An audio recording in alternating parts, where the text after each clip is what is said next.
اس او یو کله د شی غږ ورکوي او کله هم د ژ.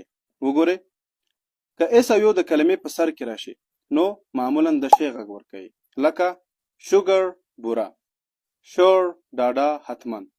دوهم په کلمه کې که مخکې له اس یو بې غږه توری راشي نو بیا هم شی تلفظ کیږي، لکه ټیشو کاغذي دستمال، ایشو مسئله.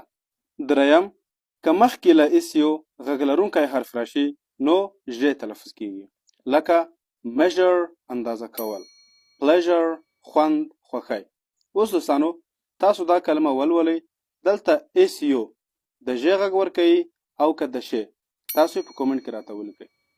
جی ایچ په کلمه کې یا غاف تلفظ کیږي یا فی تلفظ کیږي او یا هم نه ویل کیږي.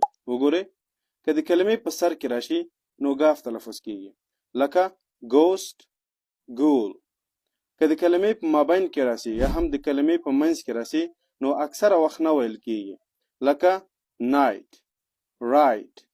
او که د کلمې په آخر کې راشي ځینې وخت فی تلفظ کیږي او ځینې وخت نه ویل کیږي، لکه کاف راف های سای. د نورو ویډیوګانو لپاره موږ حتما در سره فالو کړئ. بعد لډینا که یو راشي ډي جې تلفظ کیږي، لکه ایجوکیشن تعلیم، ګریجویشن فراغت، پروسیجر کړنلاره روش. بعد لډینا که جی راشي ډي نه ویل کیږي، لکه برج پل، ایج څنډه، ډاج.